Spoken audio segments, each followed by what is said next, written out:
In this video, I'm going to look at land development. I'm going to explain how developing land works, and at the end of the video, I'm going to explain how you can get started in land development with no risk and no money. Hi, my name is Mark Lloyd. I'm co-founder of Property Master Academy, and I've been investing and developing property since 2005. So firstly, what is land development exactly? Well, the basic principle of land development is the same as other kinds of property development. You aim to find one relatively low value piece of property and turn it into a higher value piece of property. But in land development, you do it with land rather than buildings. Now, the main strategy for succeeding with land development is to find a piece of land, then obtain planning permission to turn it into another more valuable piece of land, and then sell it on to someone else to do the actual building work. This is the big advantage of doing land development. It is essentially a knowledge-based opportunity. You don't have to do any hands-on building work. Land development is mainly desk-based work. You can do most of the work from your laptop or phone whenever and wherever you like. It can make a good part-time or maybe sideline property development opportunity. So what type of projects can you do as a land developer? Well, the first thing I should say here is that land development is a very scalable opportunity. You can start with very small projects. Then once you've built up your experience, progress to much bigger ones. And some land development schemes can be worth many millions of pounds. Land development broadly divides into residential and commercial. You can look to develop land for houses, or perhaps some kind of office, retail, industrial, or warehouse development. But when you first start, I would suggest you look for small-scale residential schemes.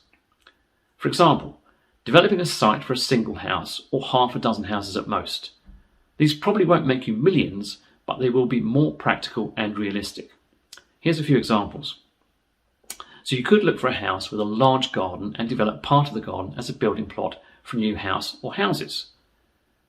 You could also look for a small redundant commercial site and develop it for housing.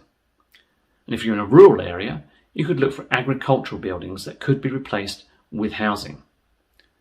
You could look for a piece of wasteland and develop it into a building plot.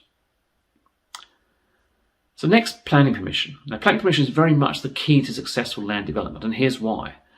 Land with planning permission to build on is more valuable, much more valuable, than land which does not have that permission. And this is where, as a land developer, your profit is made. Here's another example. It's based on figures I've researched myself today.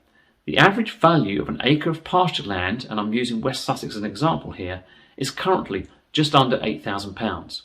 Now, this is according to figures published by Farmers Weekly. But look on a property portal, and here I've used On the Market, and the asking prices for half an acre of land with planning permission to build houses on here start at around £800,000 and up to about 1.5 million. Now, half an acre will accommodate about 6 houses, by the way. Now, obviously, it's not quite that simple. It takes a fair bit of work to turn a field into a building plot, but I think that shows what an exciting opportunity this potentially is. We're planning another video which looks at planning permission in more detail, but here are a few pointers. From the outset, as soon as you identify a site, you need to research the situation on planning permission carefully, and then focus in on land where there is a realistic chance of getting it. Assuming you are looking to develop land for residential use, the site needs to be within an area which is already allocated for housing, or one which will soon be.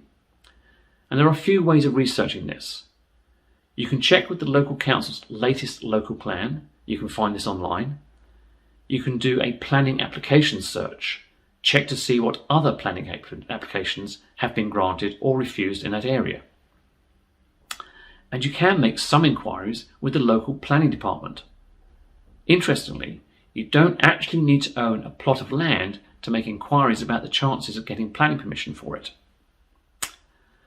With the more complex land development projects, you may need the services of an expert planning consultant to help get planning permission. But there is a lot you can do yourself to focus in on the most suitable sites. So how to finance land development? Well, there are a couple of options here. including one which I think you'll find quite exciting. Firstly, you can buy the land yourself and then resell it. Now, I should point out that getting finance to buy land is not always that easy. You'll probably need to take expert financial advice on this. But the interesting thing, of course, is that land without planning permission is much cheaper, so less finance is needed in the first place. Secondly, another option is to do a joint venture with whomever owns the land. Set up a deal where, assuming you get planning permission to develop the land and find a buyer, you split the increased value. Again, you'll need to take expert legal advice on setting up a deal like this. But the big attraction is that you can make a profit from developing land without even buying it. Lastly, selling land for development. So let's look at what you can do with a piece of development land in order to crystallize your profit. You can build on the land yourself if you really want to, but there are good reasons why you probably shouldn't. It will take more time, more money, and involve more risk. It will need more hands-on involvement with the actual building. Instead, what is often better, and what I like to do with this sort of project, is that you sell land onto someone else to build out. This makes everything quicker and easier and less risky. You can then reinvest your profits into gradually bigger and better projects. For example, if you're developing small residential plots, you could sell them on to a small developer or builder. Selling to self-builders is also another possibility. Self-build plots are in demand in many areas. You could advertise sites for sale through an agent, or perhaps sell them at auction. Another option is to list them on one of the plot finding websites. But before I finish, here's one more land development opportunity to consider: becoming a land sourcer. Many, if not most, house builders will pay a finder's fee to anyone who introduces them to plots of land which they then buy for building. Now, land sourcing isn't as profitable as developing land yourself, obviously, but you could probably expect about 1 to 2% or so of the purchase price as a finder's fee.